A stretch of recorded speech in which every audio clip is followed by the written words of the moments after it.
Irmãos amados, nós estaremos lendo a Bíblia na carta aos Efésios, no capítulo 1, a partir do versículo 16.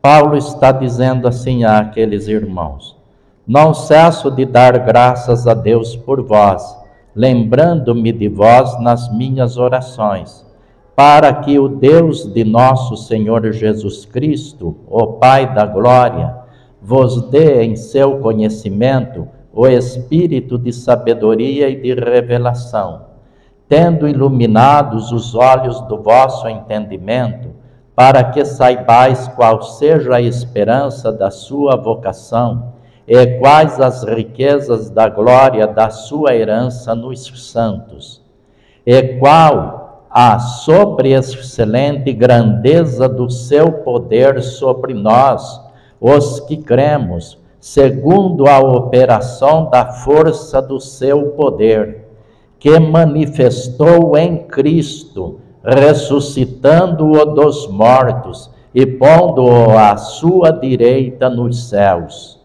acima de todo o principado e poder e autoridade e domínio e de todo o nome que se nomeia, não só neste século, mas também no vindouro. E sujeitou todas as coisas a seus pés, e sobre todas as coisas o constituiu como cabeça da igreja, que é o seu corpo, a plenitude daquele que cumpre tudo em todos. Amém?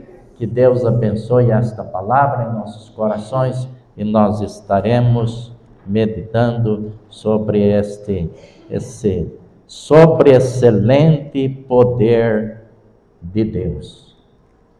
Essa grandeza, esse poder de Deus, o poder de Deus, né? Nós lemos lá em Isaías 9:2, a Bíblia diz que o povo que andava em trevas viu uma grande luz, e sobre aqueles que habitavam na região de sombra da morte resplandeceu a luz do Evangelho, a luz do poder de Deus, a luz que esclarece, a luz que ilumina, a luz que dissipa as dúvidas, dissipa as trevas, a luz que faz nos olhar para dentro de nós e refletir sobre o grande amor que Deus tem por nós. E aí Deus atua através dessa sua luz, através desse seu poder, e gera salvação, gera perdão dos nossos pecados, quando nós reconhecemos então a grandeza do seu poder. Dominicalmente eu falo que o Evangelho é o poder de Deus para a salvação de todo aquele que crê. O Evangelho é o poder de Deus. Paulo disse: eu não me envergonho do Evangelho, porque ele é o poder de Deus para a salvação de todo aquele que crê. O Evangelho está centralizado na pessoa de nosso Senhor Jesus Cristo e de Jesus Cristo ressuscitado, como diz a Bíblia, que Deus manifestou em Cristo a grandeza do seu poder, ressuscitando-o dos mortos e pondo-o à sua direita nos céus. Então este Evangelho, este poder de Deus, ele se centraliza na pessoa bendita do Senhor Jesus Cristo. Algumas pessoas criaram aí para si suas filosofias, suas doutrinas, outros evangelhos, mas Deus nos deu o Evangelho de nosso Senhor Jesus Cristo. Separar o Evangelho que Deus mandou do céu da pessoa de Jesus, diz um escritor, que é o mesmo que tentar tirar a umidade da água e separar também o calor do fogo. é algo impossível de acontecer. Por quê? Porque o poder de Deus a sobreexcelente grandeza do seu poder age também sobre nós, trazendo então transformação para os nossos corações. A Bíblia diz que Jesus saiu e veio para a Galiléia, saiu da Judéia para a Galiléia, pregando o evangelho do reino de Deus, que é o poder de Deus. É a boa notícia de salvação do coração de Deus para os nossos corações, para os corações daqueles que estão perdidos, sem direção. A Bíblia diz que o homem sem Jesus Cristo é como ovelhas perdidas, né? Certa vez Jesus olhou para uma multidão e a Bíblia diz que ele sentiu compaixão, porque ele viu que aquela multidão parecia ovelhas que não tinham pastor. Por quê? Porque estavam então distanciadas do poder de Deus e do seu santo evangelho e do seu Filho Jesus Cristo. O poder de Deus é o transbordar do seu amor para com os seus filhos. É a revelação da sua misericórdia na pessoa de Jesus Cristo, estendida a todos os seres humanos arruinados, né, pela prática do pecado. O poder de Deus atuou na pessoa de Jesus Cristo, ressuscitando-o dos mortos. Através desse grande poder que ressuscitou Jesus dentre os mortos, é Deus nosso Pai, abrindo-nos o caminho para o céu através da pessoa do seu Filho, o Senhor Jesus Cristo. Nós temos um hino cujo poeta disse: foi Jesus que abriu o caminho para o céu, não há outro meio de ir. Sigo, pois, Jesus com a minha cruz no caminho que ao céu conduz. É o caminho da graça de Deus que nos orienta a renunciar o poder do pecado, porque um outro poder superior entra em nossas vidas, atua em nossos corações.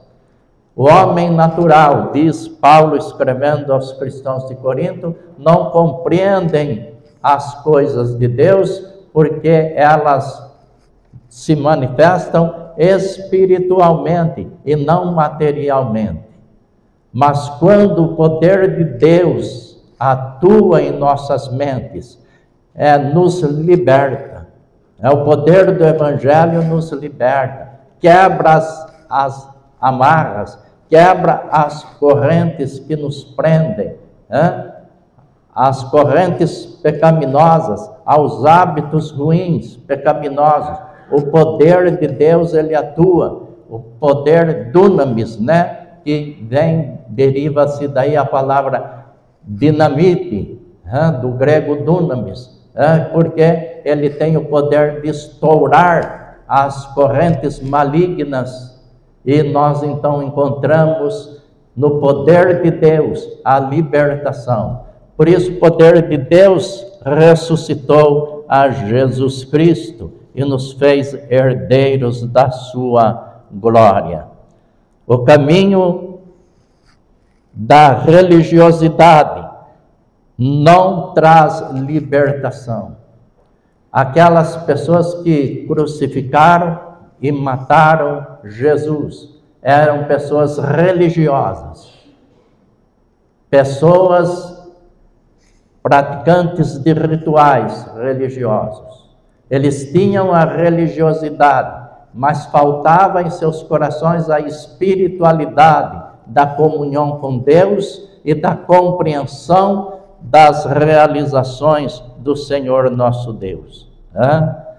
O caminho da religião, a religiosidade, eu tenho pregado, não traz a verdadeira comunhão com Deus. Ontem nós ouvimos uma mensagem com o pastor Daniel, uma mensagem que falou profundamente aos nossos corações, quando só a religiosidade não serve, quando a religiosidade, a familiarização com os rituais e práticas religiosas, elas acabam se esvaindo, perdendo sentido na vida do praticante, e o praticante acaba por desobedecer a Deus, mesmo praticando a religião. Ele não encontra mais sentido.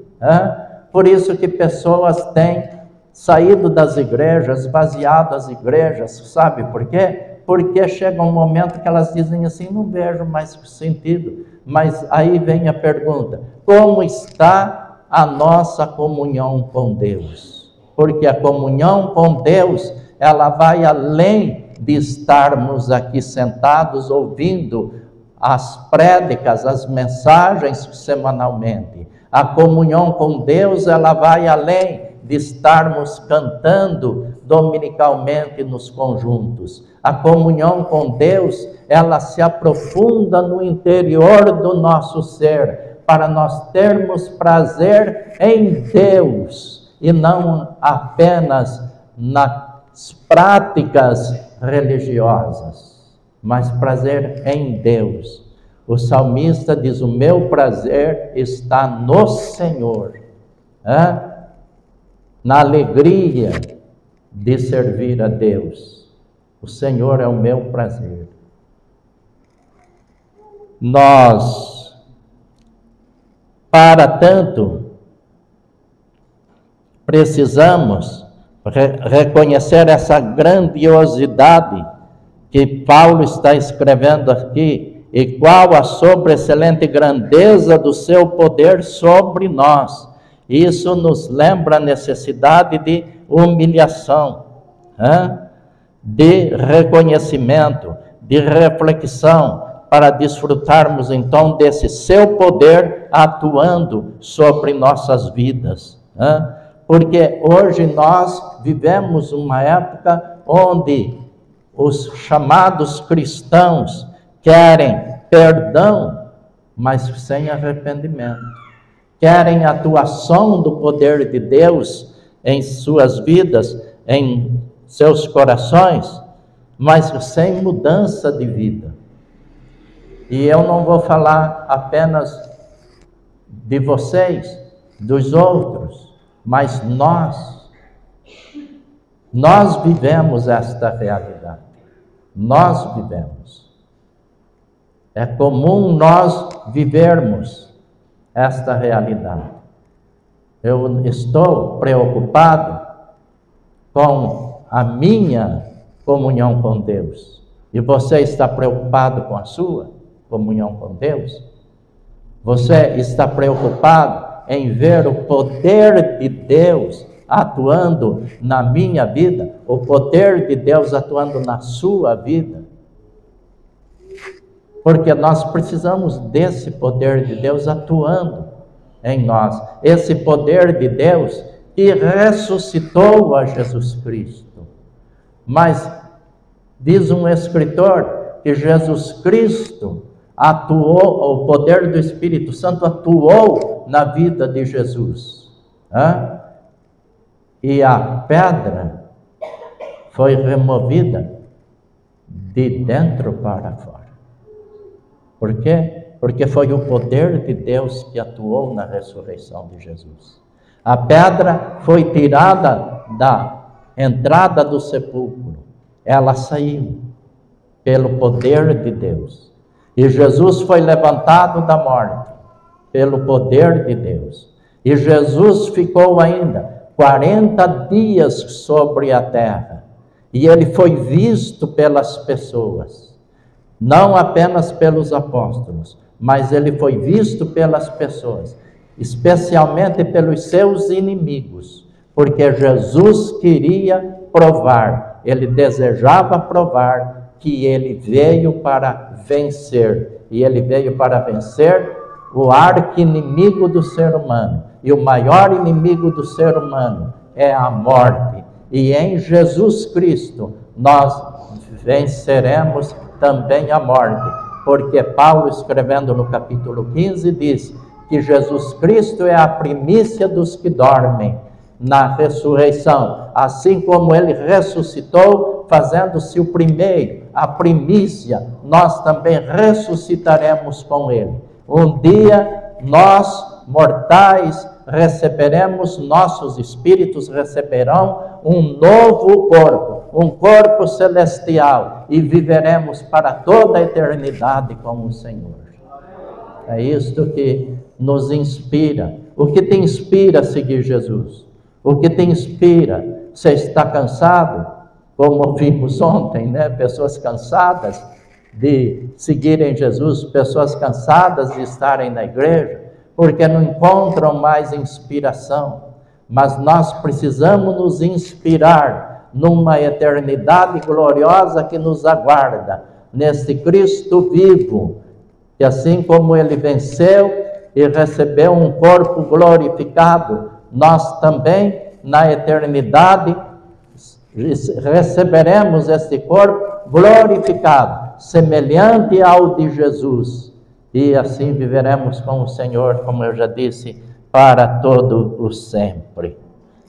Mas precisamos ter isso em nossas mentes, mudando nossas maneiras de pensar, quebrando nossas alianças com as filosofias e coisas vãs que não edificam a nossa vida espiritual, que não faz bem para nossas almas, porque elas não estão de acordo com as promessas benditas da palavra de Deus.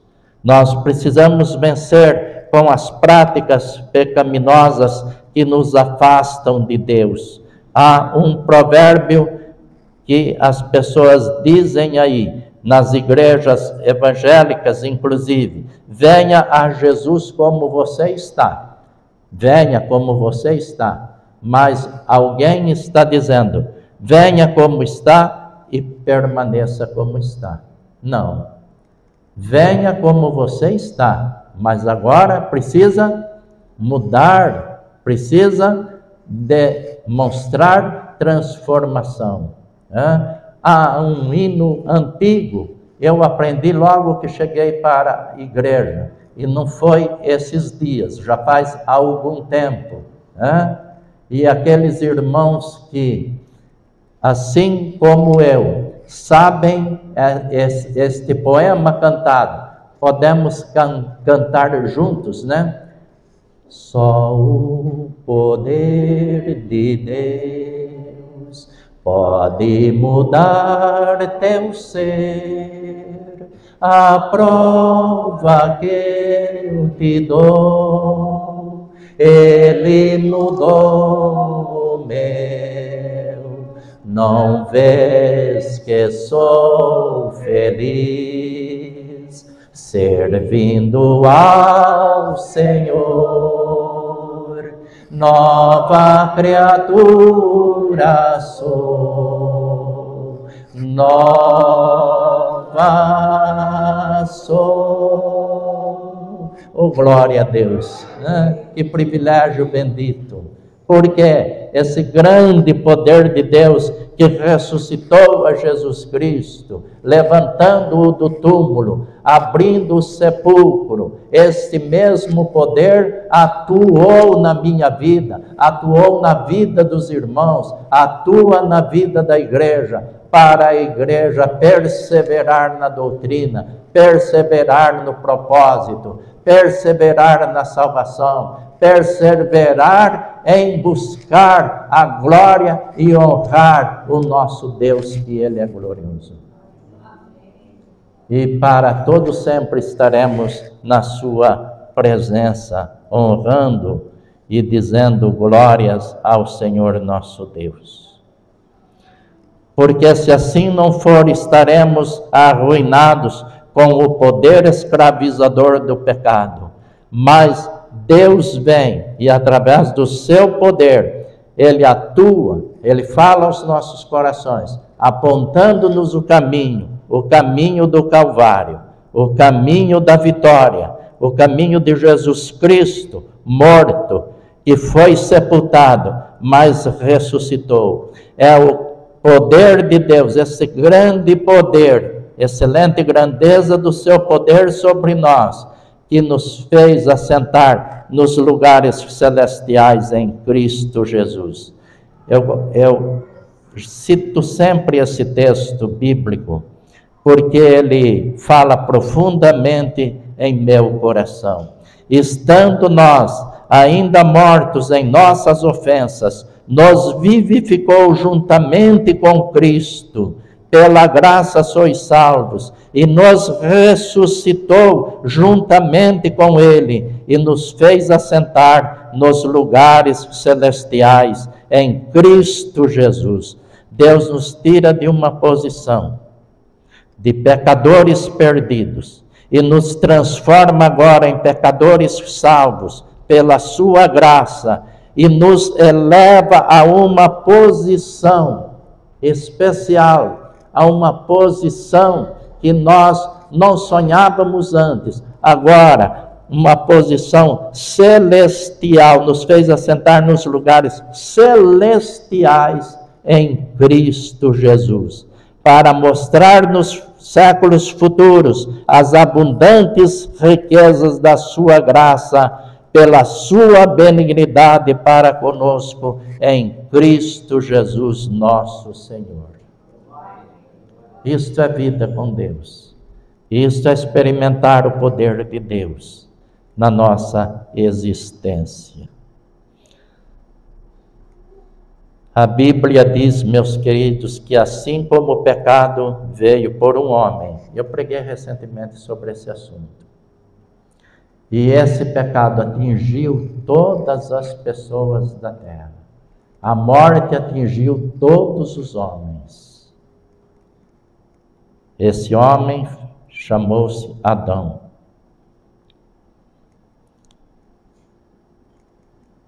O poder do pecado passou para todas as pessoas.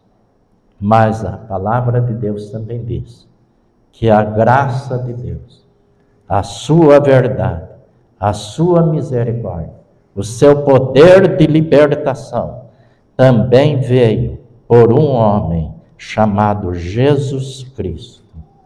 E através de Jesus, o Filho ressurreto, a graça de Deus, a sua verdade, a sua misericórdia, a libertação atinge todos os corações daqueles que creem, daqueles que põem em Jesus a sua fé, a sua esperança, aqueles que põem em Jesus a sua confiança. Você crê? Você pôs na pessoa do Senhor Jesus a sua esperança? Eu gostaria de ler ainda, encerrando esta palavra, 1 Coríntios capítulo 15. Nós lemos no início do culto, e agora eu gostaria que nós lêssemos os versículos 21 e 22. Porque assim como a morte veio por um homem, também a ressurreição dos mortos veio por um homem. Porque assim como todos morrem em Adão, assim também todos serão vivificados em Cristo. Todos os que creem. E agora vem aqui uma palavra do apóstolo Paulo que eu vejo como um cântico de vitória. Eis aqui, verso 51, vos digo um mistério. Na verdade, nem todos dormiremos na vinda do Senhor, mas todos seremos transformados. Ele está falando sobre a vinda de Jesus. Num momento, num abrir e fechar de olhos, ante a última trombeta, porque a trombeta soará, e os mortos ressuscitarão incorruptíveis, e nós seremos, nós que estarmos vivos, se Jesus vier agora, nós seremos transformados, porque convém que isto que é corruptível, o nosso corpo, se revista da incorruptibilidade, e que isto que é mortal se revista da imortalidade. E quando isto que é corruptível, este nosso corpo, se revestir da incorruptibilidade, e que isto que é mortal se revestir da imortalidade, então cumprir-se-á a palavra que está escrita: tragada foi a morte na vitória de Jesus sobre a morte, nós teremos a vitória com ele. E aí o pregador dá um brado dizendo: onde está a morte, o teu aguilhão? Onde está o inferno, a tua vitória?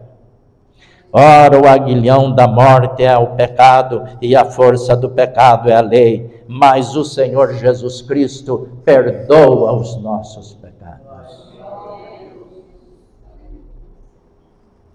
Portanto, meus amados irmãos, sede firmes e constantes, sempre abundantes, sempre transbordantes na obra do Senhor, como vimos ontem, para não nos cansarmos. Não se canse da vida cristã, não se canse da igreja, não se canse dos louvores, não se canse da participação, não se canse de servir Jesus, não se canse, não desista, porque há troféu, há pódio só para os vencedores. Permaneça, continue, não desista nunca. Seja fiel, seja firme, sede firmes e constantes, sempre abundantes, transbordantes na obra do Senhor, sabendo que o vosso trabalho não é vão no Senhor. Não é vão no Senhor. Eu quero contar aqui um breve testemunho de um irmão que foi meu diácono. Aos 94 anos, ele disse-me: pastor, faz 77 anos que eu estou seguindo Jesus. Eu entreguei minha vida a Jesus Cristo aos 17 anos. Eu sou uma família de 9 irmãos. Eu sou o mais velho. Os meus irmãos todos já partiram, mas eu ainda estou aqui, seguindo Jesus há 77 anos. E se fosse para mim começar a vida de novo, eu entregaria novamente a minha vida a Jesus. Por quê? Porque Jesus é maravilhoso. Deus foi boníssimo para comigo. Que privilégio. Esse irmão, certa vez ele orou, e eu já disse aqui esse testemunho, quando ele terminou a oração, eu sou muito emotivo e eu estava com os meus olhos cheios d'água. Ele disse: Senhor, agora eu já estou velho. Ele já não tinha mais disposição para sair. Até os 93 anos ele ia na igreja sozinho. Agora ele precisava ir, alguém ajudando ele a chegar lá no templo. Irmãos iam buscar ele na casa que era bem pertinho do templo, e um segurava de cada lado e trazia ele até o templo. E ele disse na oração: agora eu estou velho, eu já não posso carregar a cruz. Concede-me a bênção, ó Deus, de morrer abraçado com ela. Concede-me a bênção de honrar o teu nome até o último dia da minha vida. E quando eu fui pela última vez na casa dele, já sendo pastor aqui há muitos anos, eu fui visitá-lo, e naquele ano ele disse: pastor, não precisa vir o ano que vem. O ano que vem eu já estarei com Cristo. Com Cristo. O ano que vem eu não estou mais aqui. Eu estarei com Jesus. E meses depois eu fiquei sabendo da sua partida. E da sua partida com Jesus. Com Jesus. Então, siga Jesus, permaneça, não se canse, porque nós temos, como disse o escritor aos Efésios, nós temos a nosso favor. E qual a sobreexcelência, a grandeza do seu poder sobre nós, os que cremos, segundo a operação da força do seu poder, daquele poder que atuou na pessoa de Jesus, na sua vitória sobre a morte. É esse mesmo poder que vai atuar em mim e você. Amém?